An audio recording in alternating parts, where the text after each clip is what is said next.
right, welcome everybody. The topic today is resistance to change. Have you ever been inspired to make a big change in your life and said something like, I'm going to lose the weight and keep it off this time?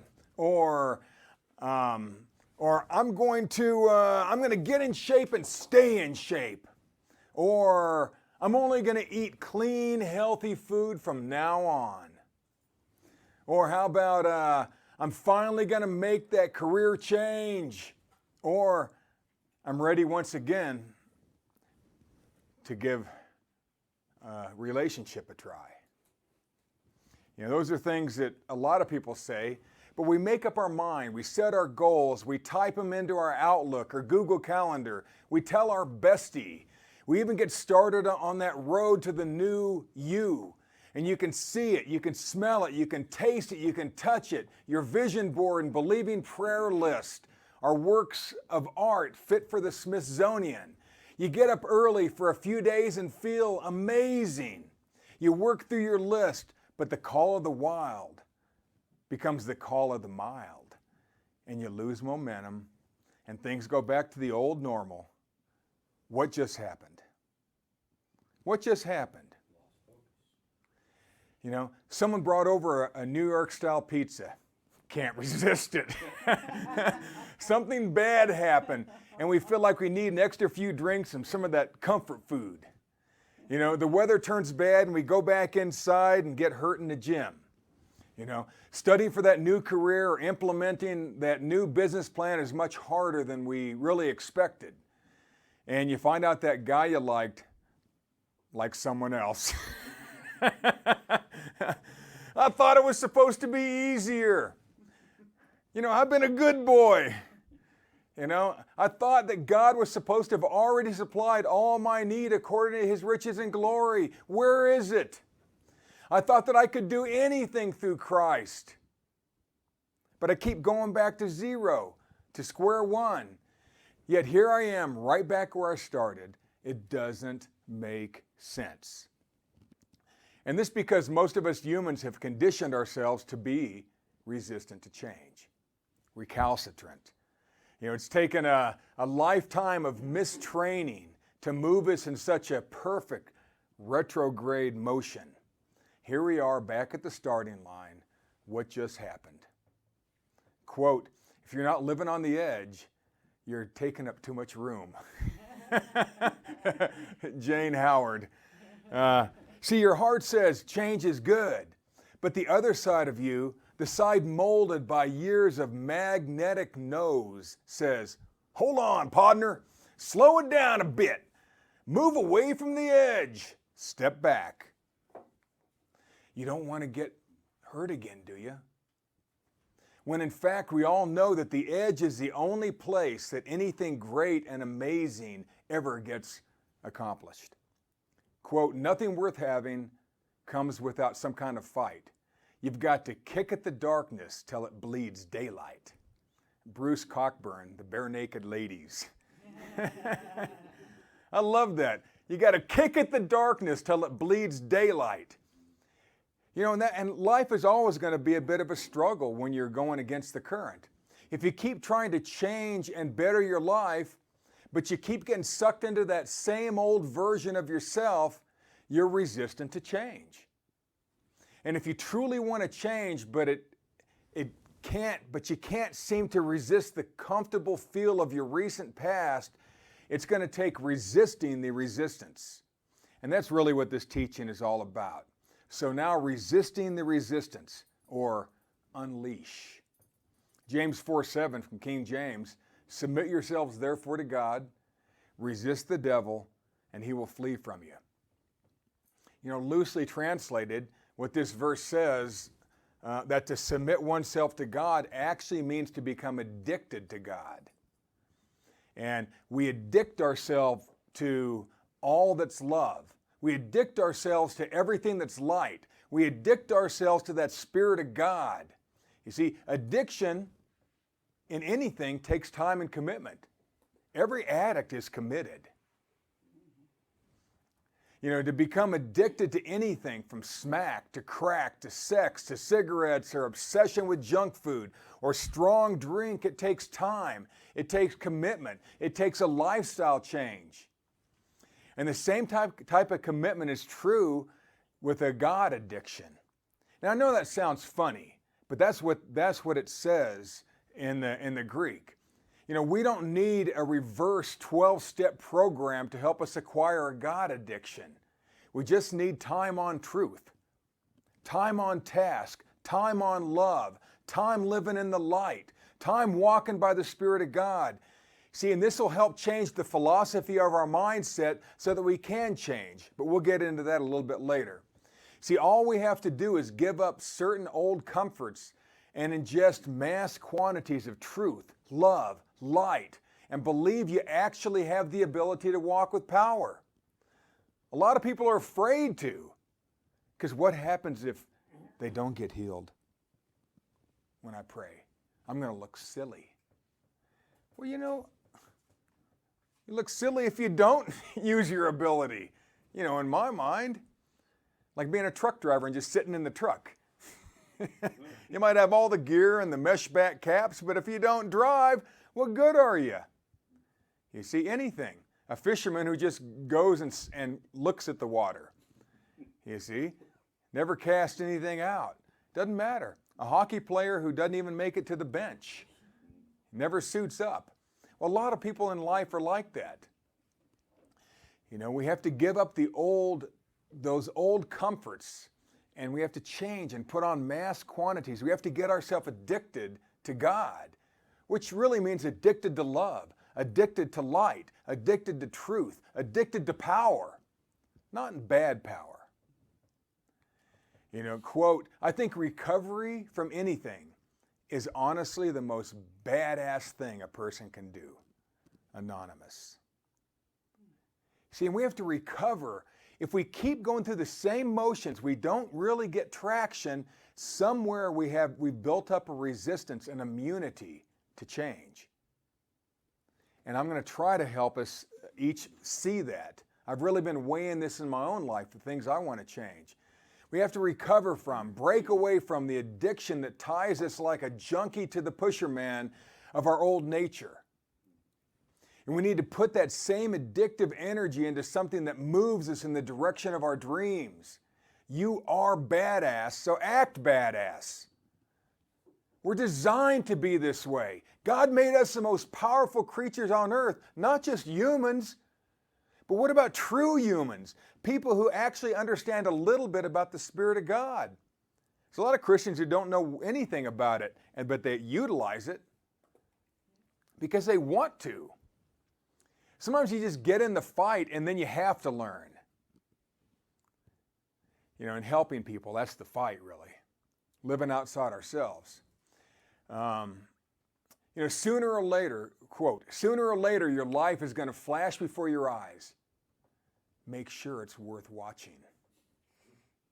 Gerard Way.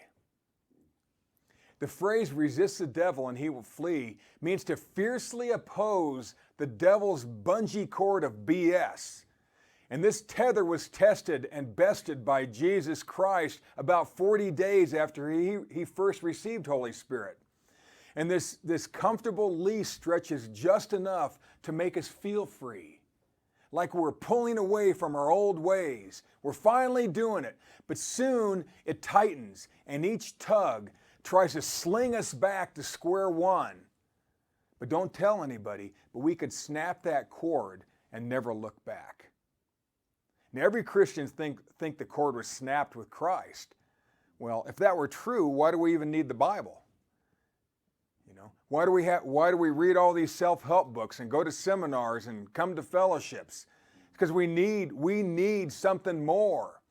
We need to help ourselves mentally and emotionally. We have to figure out what keeps beating us so that we can beat it. Resist the resistance. And when I was 3 or 4, my mom, like many mothers of the 1950s, would take my brother and I to the zoo on a leash. I know it sounds crazy, but we were leashed like feral dogs. And it was as much for her convenience as it was for our protection.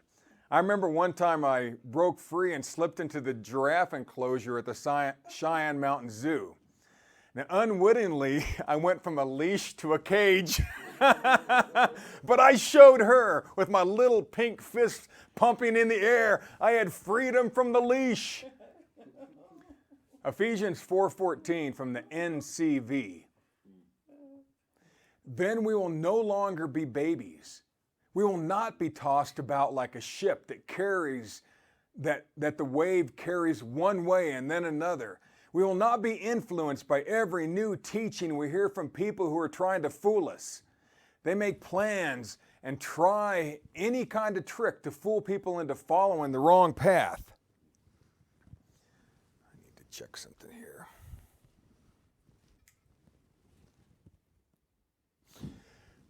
Yeah, sorry about that. And to following the wrong path, I want to make sure I turn the mic on. Quote, it is the mark of an educated mind to be able to entertain a thought without accepting it. Aristotle. There's a lot of philosophies out there, and sometimes they run parallel with Christianity. It's the same exact principles that we learn in the Bible, but they're taught by another religion. And we have to be willing to be able to entertain a thought without accepting a thought. There's a lot of things that people say are good that aren't good. There's a lot of things that we think are good that aren't good. Or else we wouldn't be having the same problem over and over and over. We resist resistance by addicting ourselves to God, by addicting ourselves to the truth, to love, to light, and by opposing all the mediocrity that the devil has to offer. In order to truly change for any length of time, we have to undergo a philosophy change, a belief change, a lifestyle change from the inside out. And as we learn to unleash the true you will enjoy a change that most Christians only read about. As you manifest a lifestyle of love, you can then resist resistance and finally unleash yourself from your past. Because if we keep having the same problems over and over, we are tied to our past. You know, we have a built-up resistance. We have an immunity of sorts to true change. The 80-20 rule. You know, we all have things we need to change in order to reach our goals. We know that. But sooner or later, we get started on our new exciting journey. But then at that same time, our emotional smartphone begins to blow up with text messages from our old self. Hey dude, turn around, come back to your old, simple, boring, slightly productive life. You're comfortable here. It's good. It was good enough for your dad. It's good enough for you. I don't want those texts. See, don't be surprised if your friends and family put on quite a tizzy fit when you begin to really show signs of changing. Trust me, they will. The people closest to you will try to shut you down. Why? Because they like who you are. You will become somebody else. You'll find that you'll be taking on new friends too, because it's just a natural outflow. Can't find new family. But maybe some friends will be like family. It should, you know, everybody that we're around, if we're helping them and they reach out a hand to you, are they pulling you down or are they helping you pull them up? If they just are always pulling at you, they're not your friend. You see? It should be somebody that actually will try to help themselves. If you keep going back and giving them the same stuff, same advice over and over and over, they're not listening. They're not changing. They don't want to change. So you have to determine how much time you want to spend with that kind of person. didn't mean, I'm not saying cut them off. I'm just saying being smart. Now I'm going to get into this 80-20 rule is huge. And so your friends, they're going to say, slow down, boy. You're setting yourself up for a disappointment. Remember, if you don't try, you can't fail. And we sort of liked you the way that you were. You were funner, and we could control you. Sounds like politics. You're always funner when somebody can control you. Funner for them. I'm sick of it. Quote, be who you are and say what you feel, because those who mind don't matter, and those who matter don't mind. Dr. Seuss. I like that. Because those who mind don't matter, and those who matter don't mind.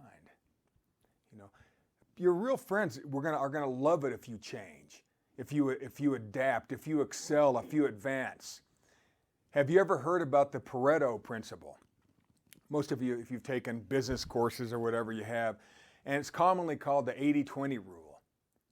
And in 1906, an Italian economist named Vilfredo Pareto, he calculated that 80% of the land in Italy was owned by 20% of the population.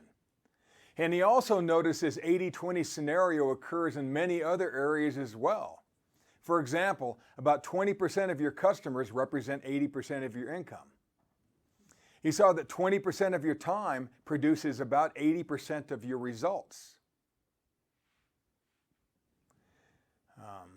On a sales team, typically 20% of the sales force earn 80% of the money. It's proven. You see, my friend Travis said that you wear 20% of your clothes 80% of the time. Now, this does not hold true with my wife. And but it's true.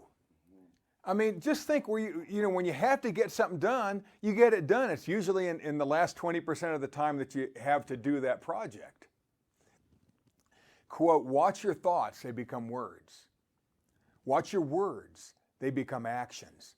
Watch your actions, they become habits. Watch your habits, they become character. Watch your character, it becomes your destiny. Lao Tzu. So either it was one Chinese philosopher or it's a compilation of many. Nobody really knows. So there is science behind this 80-20 rule. And this is why there's such a glowing separation between the haves and the have-nots. You ever heard people mumble, why does everything come so easy for her while I'm out here working twice as hard as she does? Well, she's disciplined herself to focus fully on the $10,000 tasks and pays others to handle the $10 ones. She keeps herself in shape because she feels more confident and vibrant.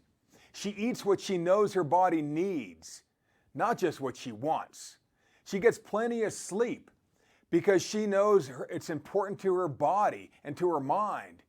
She wants to dress herself up, take herself out, give herself nice things, and be proud of who she is, no matter the size. Quote, you've got to dance like nobody's watching. Love like you'll never be hurt. Sing like there's nobody listening, and live like it's heaven on earth. William W. Perky. It's quite a perky quote there. I love it. See, she knows that every part of her life contributes to the whole.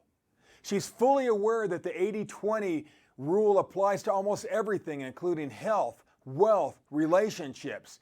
She wants to feel the warm embrace and abundance that God placed within her and everyone's reach. She figured it out. So can you. So can you. Even the great Apostle Paul was perplexed by the human tendency to know the best course of action and then to do just the opposite. Romans 7:19. Let's change things up. Let's do what our friends say is impossible. Quote, it's kind of fun to do the impossible. Walt Disney. Socrates pondered how it could be possible for someone to be fully aware of the very best course of action for their lives and then do anything other than take that action. It blew his mind that people would do that. If you know what you're supposed to be doing and then you do something not that, it's craziness. It just doesn't make sense to know what's best for us and then to head another direction. Yet do people do that? All the time. One chip at a time. You see, oh, the humanity. You know, it's time to pull us down some dreams, baby. Pull you down some dreams. You know, if you quit, then if you quit on your dream at times, just keep restarting. Just get started again. You want to quit smoking and you keep finding yourself doing it? Well, keep quitting. Eventually you will. You want to finally lose that weight? Just keep trying to lose it. Eventually you'll build up a habit pattern and a discipline, and then you'll reach that destiny. But you got to get started. You know, stick to your new ritual, and that's a big key. You have to make it a ritual. Every addiction starts with a ritual of some sort. You see, dream big, but act bigger. Quote, if your dreams don't scare you, they're not big enough. Ellen Johnson Sirleaf.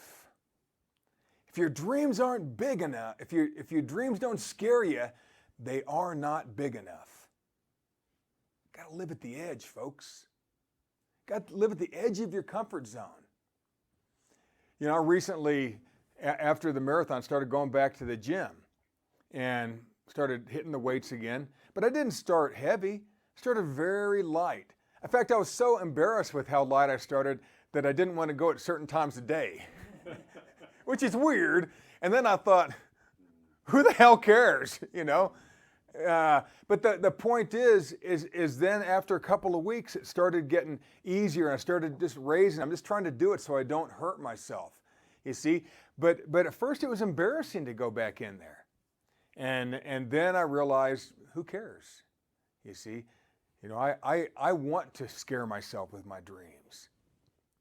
You know, make it a habit to utilize the best 20% of your time to accomplish the 80% of your dreams, or 80% more dreams. Arcasia.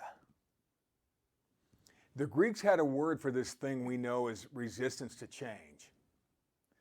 And that duplicitous nature inherent in most of humanity, and it's called arcasia, A-K-R-A-S-I-A. And it's a lack of self-control, or better translated, it's to act against our own better judgment. You know what you're supposed to do, but you choose another course. You know, arcasia is a combination of two Greek words, a, which means against or away from, and kratos, which means dominating power in action. So you're going away from the power. You're leaving your power base. You're caught on your heels. You can be pushed over easy, off balance. You know, put them together, and arcasia means, because of my resistance to change, I will walk with no power. I will take no action, and therefore give up any momentum I've gained toward my goals. That's our arcasia. 2 Timothy 3, and I believe it's verse 2 here. Remember this, in the last days there will be many troubles, because people will love themselves, love money, brag and be proud. They will say evil things against others and will not obey their parents or be thankful or be kind of people God wants. They will not love others. They will refuse to forgive, will gossip, and will not control themselves. And that's that word, arcasia, not control yourself. Doesn't mean they're like out of control, like, wow, you're out of control, man. You know, this isn't a good out of control. This just means you're just going with the flow. You're not doing anything. You're not pushing to make your own goals happen. You're living someone else's dream. They will be cruel, will hate what is good, will turn against their friends, will do foolish things without thinking. They will be conceited, will love pleasure instead of God, will act as if they serve God, but will have no power. Stay away from those people. Concerning archasia or resistance to change, many doctors give their at-risk heart patients the change or die talk. But it never ceases to amaze the physicians that only 1 in 7 people are willing to make the necessary lifestyle changes in order to save their own lives. 1 in 7. That's pretty close to that 80-20 rule. 1 in 7. But just think how many people you've heard say they're going to lose weight, get in shape, make more money, find whomever, and then it doesn't ever happen, doesn't ever happen. Or they start and they go right back, and in a year they're right where they were. I'm tired of that, folks. I'm really doing this teaching for me because I got things I want to change. I want to get better at. I want to advance. And so I really had to take a look, what is it that's really stopping me? And it's shocking sometimes. It goes down to really your core beliefs. And a lot of things that we think that are right, that we believe, aren't, if it's not advancing us. Does that make sense? Quote, "I don't know where I'm going from here, but I promise it won't be boring." David Bowie. Even when their life is at risk, when changing some diet or adding some exercise is the difference between life and death, the ability to consistently make those changes proves to be too great a challenge for most patients. If you knew one little tweak of your diet could save your life, keep you from diabetes, something like that, would you do it? Well, 1 in 7 people will. That means 6 out of 7 won't. It's a little crazy, folks. So what is it? What is it that is so attractive? It's because we become addicted to this world. We're so used to living a lifestyle that isn't the best for us, that it's comfortable now. Like if you always slept on the floor, well, then it's comfortable, right? Then you get into bed and it's like, oh, this is too soft, and I don't know, I sleep too good on this bed, So, people are resistant to change. That's their stubbornness, recalcitrance. If the God who loves you somehow spoke audibly to you, and I asked a couple of people this yesterday, and you knew beyond a shadow of a doubt that it was Him, that it was God, the Creator, would you do what He asked you to do? And the 2 people I talked to, one said yes, one just shrugged their shoulders. So I don't know what the answer is there. But remember the story of Jonah?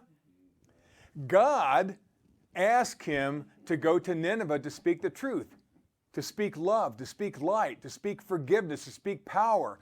And these were vicious pagans. He knew it was God. He knew absolutely it was God. And this town was so wicked, this town of Nineveh, that they would adorn the exterior city walls with the skins of their enemies. So it may not be an assignment one would really want. And they didn't just build a wall, they decorated it. Jonah told God, not going to do it. Wouldn't be prudent. He took in a book passage on what was then the edge of the earth, which is all the way out to the Atlantic Ocean, to Spain, where silver was. And that was literally the edge of the world for mariners of that day. Portugal's right around the corner there. That was it. Mediterranean Sea was the greatest place. And so he booked that passage, but he didn't get too far. He was thrown overboard during a storm. A huge sea creature ate him, And just before he died in the sea and seaweed encrusted belly of that beast, he prayed to God and said, okay, God, I'm ready to do it. I'm ready. And but then he actually passed, and he was crushed inside that thing. And but he wasn't going to stubbornly, he didn't want to. He stopped stubbornly resisting his calling, and the fish vomited him back out near the shore that he just left from. And then he was raised from the dead 3 days and 3 nights later, just like the Lord Jesus Christ was. And then he walked 400 miles to Nineveh, which today is called Mosul, Iraq. And every single person responded to his newfound God addiction, and they changed their ways from the king down to the lowest person in that city. Then God dropped the mic. Boom.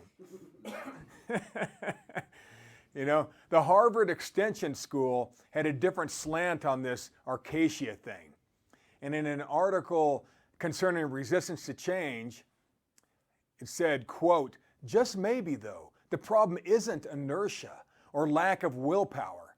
According to the Harvard Graduate School of Education, professors Robert Keegan and Lisa Lasko-Leahy, when we fail at a goal we've set for ourselves, it's likely that a sort of emotional immune system is covertly at work, defending us from the perceived threats like feelings of disappointment or shame.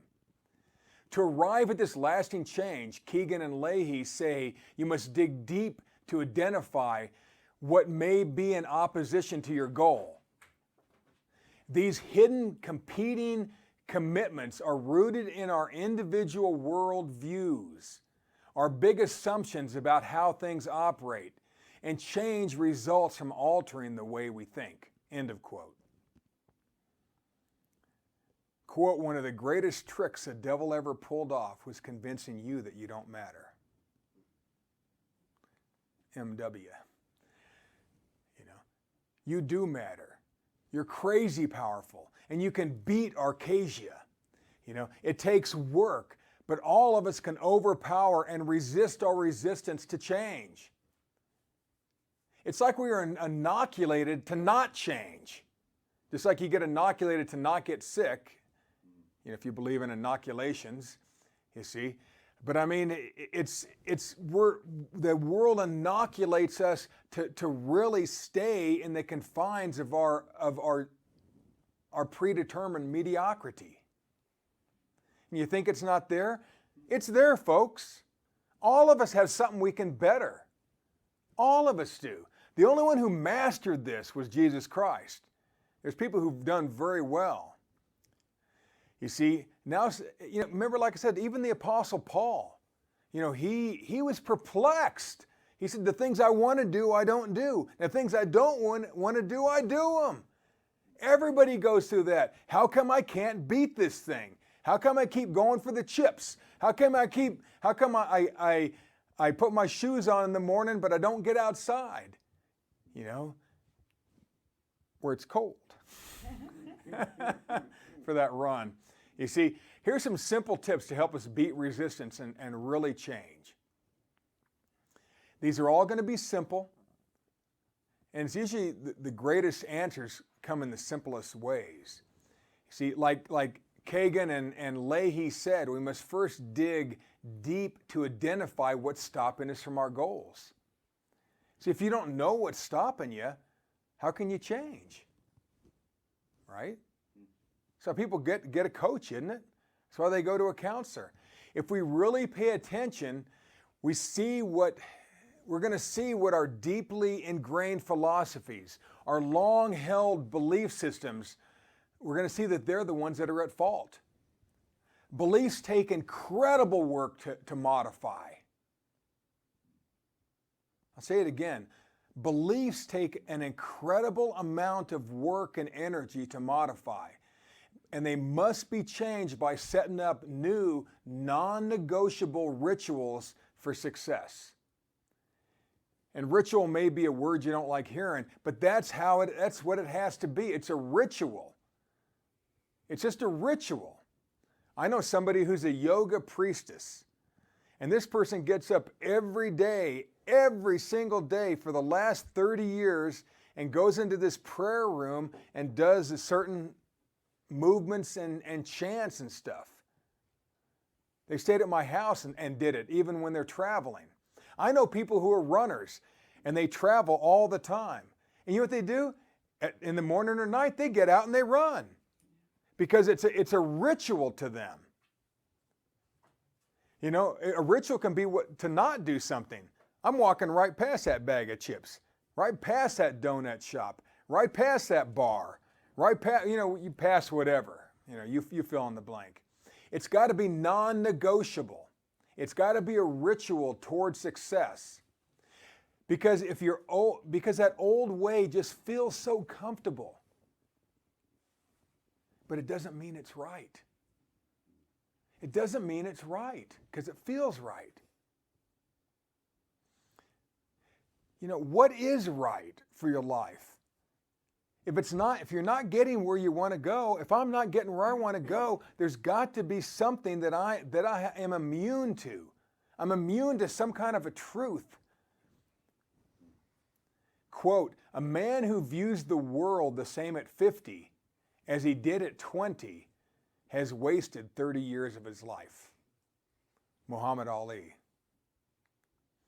Romans 12:2 from the Message. "Don't become so well adjusted to your culture that you fit into it without even thinking. Instead, fix your attention on God. You'll be changed from the inside out. Readily recognize what He wants from you and quickly respond to it. Unlike the culture around you, always dragging you down to its level of immaturity, God brings the best out of you, develops the well-formed maturity in you." I like it. He helps develop the well-formed maturity in us. It's there. Everything we have is here. It's within the grasp, or it's within us already. But we have to discipline ourselves to get it out into the world. See, the first step is to be able to see and discover what belief system has been holding us back.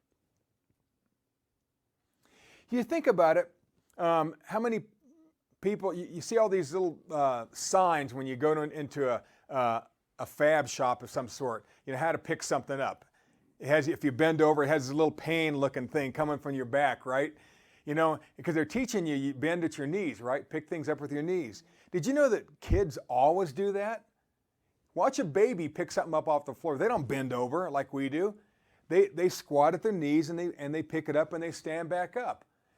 By nature, they know what's right. We've trained ourselves to do it wrong. And now we have to, and all these little stupid signs try to teach us how to do things right. A spinning blade. Don't touch it, you see all these, it's just funny what we see. It's electrical box, keep out. Have somebody, falling off a ladder, there's little stick figures. You see, you have to be able to discover what belief system has been holding us back. Believe me, if you keep trying to change, but keep getting sucked back into your old patterns of behavior, you have a belief system problem. It's a belief system problem. And it's not going to be easy to change, folks. But you can change it. You make a ritual out of it. You make a new habit. Pretty soon it becomes your destiny. It becomes who you are. And you're going to see every part of your life just follow behind that like the wake of a boat.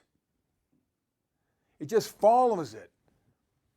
See, don't tell me, well, I'm a Christian. I believe the Bible. I trust in Jesus.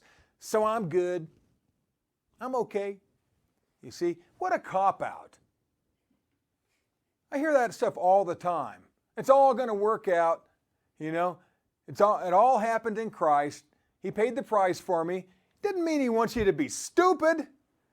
You see? That religious attitude makes people of thought gag and throw up a little bit in their mouth. That's religion, folks. Sure, there's a lot accomplished in Christ, but he doesn't make you change. He doesn't make anybody do anything. It's called free will.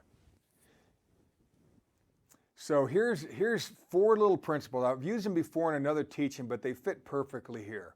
It's see it, plan it, do it, review it. See it, plan it, do it, review it. And this works. This works. You do enough studies of goal setting and accomplishment, you'll see these, they'll just mention different ways, but these will always be there. You see it. Discover the source of your resistance, and then you can visualize your change. How do you know what to change from if you don't know what you need to change?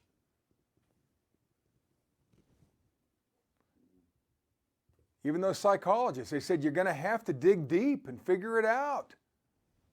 Josephine's heard me walking around, talking about, well, I was doing this, and I realized I was thinking this, and that led me to this and this, and it just kept digging deeper and deeper and deeper. It wasn't very much fun. Sometimes you don't want to see it, but it's healthy. It's good. You get something in your eye, you take it out, right? If you got something in your heart, why don't you get that out if it ain't supposed to be there? The heart of your mind. You see, discover the source of your resistance, and then you can visualize your change. See, it may take getting some help. You may need to go to a counselor. I'm a Christian. We don't need counselors. We got the Bible. Come on. Excuse me. Yeah. Or a coach, a business coach, or a book that you can connect with, that really fits at that time of your life. You ever notice sometimes you read it and then it's like you don't feel like it anymore. It's like, I don't want to read that again. And in a year you pick it up, it's like, I never read this before. It's crazy. All professional athletes have professional coaches to help them break through their personal resistance barrier. They all do. I remember my son worked in a baseball school when we lived in Ohio. And some of the Cleveland Indians would go there when they were on a hitting slump.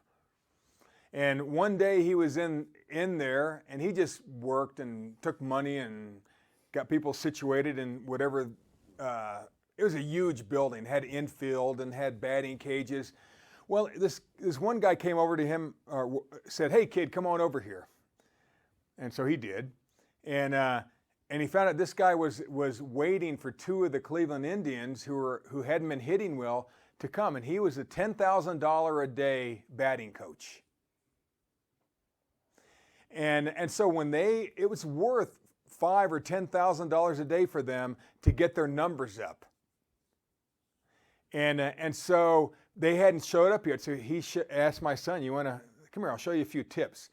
And he showed him a few things and watched his swing and all that. And that night, I believe he hit 3 home runs.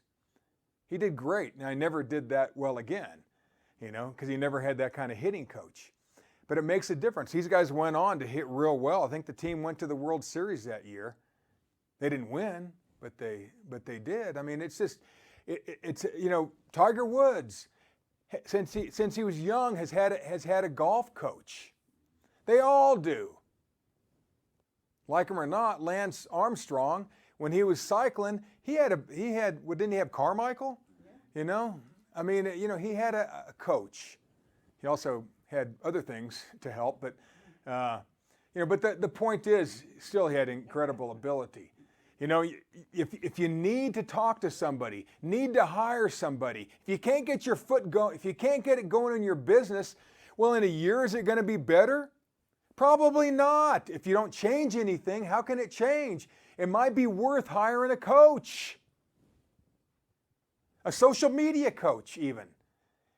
If you know you need some kind of something on if you need some kind of SEO going for your business, and you don't know how to do it. You're born in the 50s, you had a leash.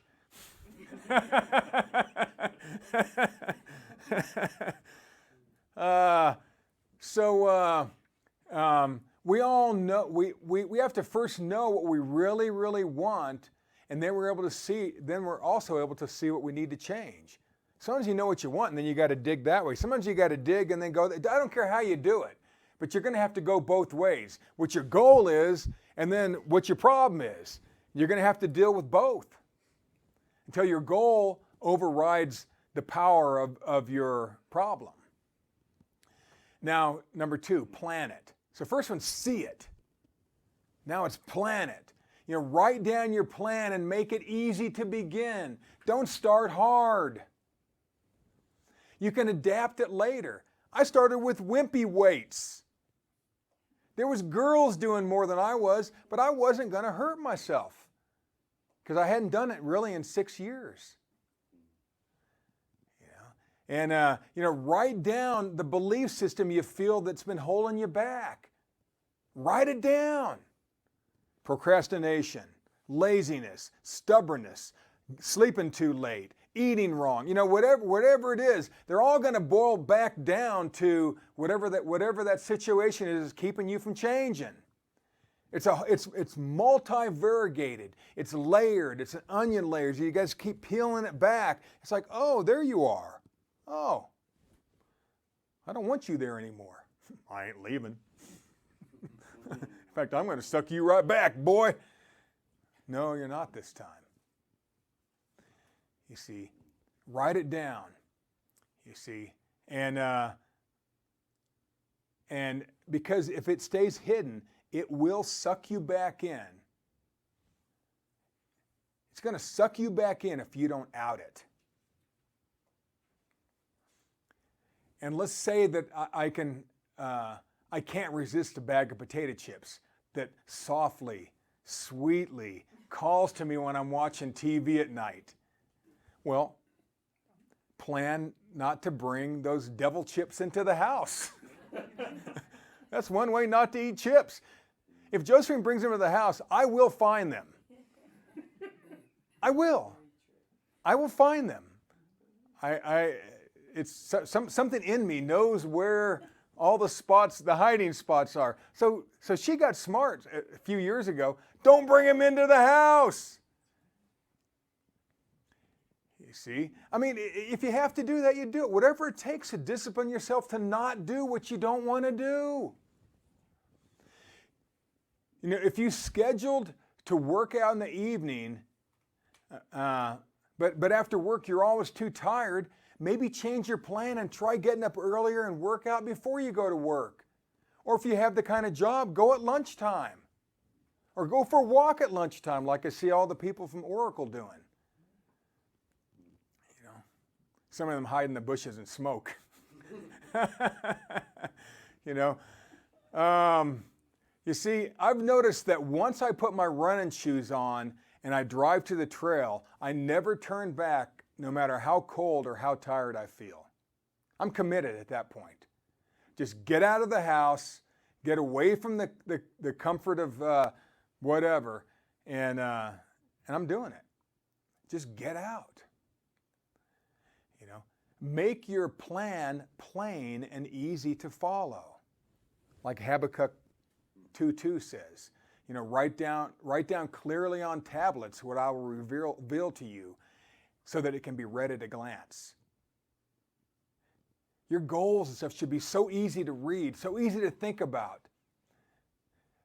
I'll guarantee if you think back to the times you really were successful, you probably had written things down and you looked at it a couple of times a day. Really successful people look at this stuff all day long.